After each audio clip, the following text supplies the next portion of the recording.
Selon vous, quelle a été l'évolution du coaching depuis 25 ans? Alors depuis 25 ans, le coaching a bien changé. D'abord 25 ans, c'est une date symbolique puisque c'est la naissance d'ICF. ICF qui est l'Association internationale des coachs et qui a modélisé pour la première fois le métier que nous connaissons aujourd'hui en définissant son référentiel de compétences, son code de déontologie et d'éthique.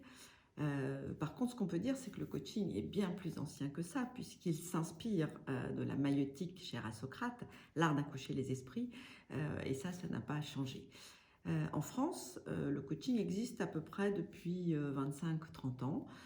Il a démarré, comme dans beaucoup d'endroits, comme un remède à des problèmes ou un outil de développement personnel, ce qui ne lui a pas toujours valu bonne presse. Alors ça aussi, ça a bien changé, c'est même peut-être ce qui a le plus changé.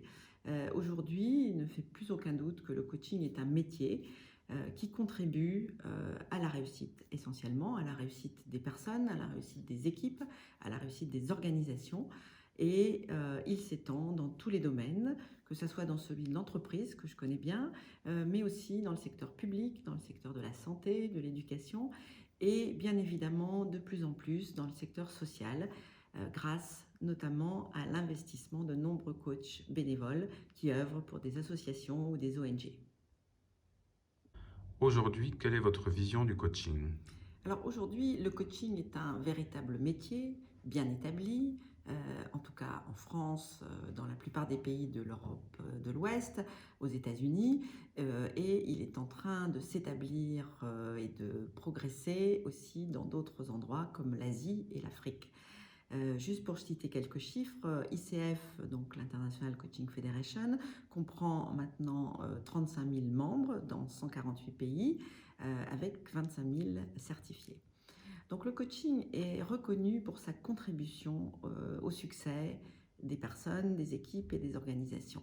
L'impact du coaching a été mesuré par différentes études, notamment celles que ICF fait tous les ans avec Price Waterhouse et Human Capital Institute, qui ont montré qu'il permettait, en tout cas dans les entreprises, d'améliorer les relations au sein d'une équipe, la communication entre le manager et ses collaborateurs, la communication entre les personnes elles-mêmes, de prévenir certains conflits, d'augmenter la confiance, et puis surtout quelque chose qui est très important, de développer l'engagement et la mobilisation des collaborateurs au sein des équipes.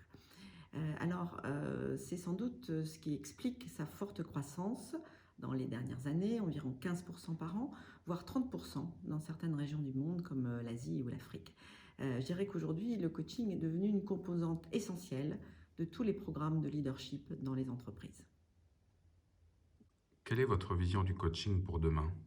Alors pour demain, dans un monde complexe, incertain, imprévisible, je vois 4 grandes tendances se dessiner pour le coaching. La première, c'est que le coaching est en train de devenir une compétence managériale à part entière. C'était déjà vrai dans quelques entreprises emblématiques, pour ne citer que Google ou Microsoft. Ça va l'être de plus en plus avec l'arrivée des milléniums qui veulent des managers qui les aident à grandir, qui veulent un environnement qui fait sens et qui veulent du travail collaboratif. La deuxième tendance, c'est justement le coaching au service du collectif, donc le coaching d'équipe et le coaching d'organisation qui va se développer au vu des besoins énormes en matière d'équipe, plus engagée, plus solidaire, plus responsable.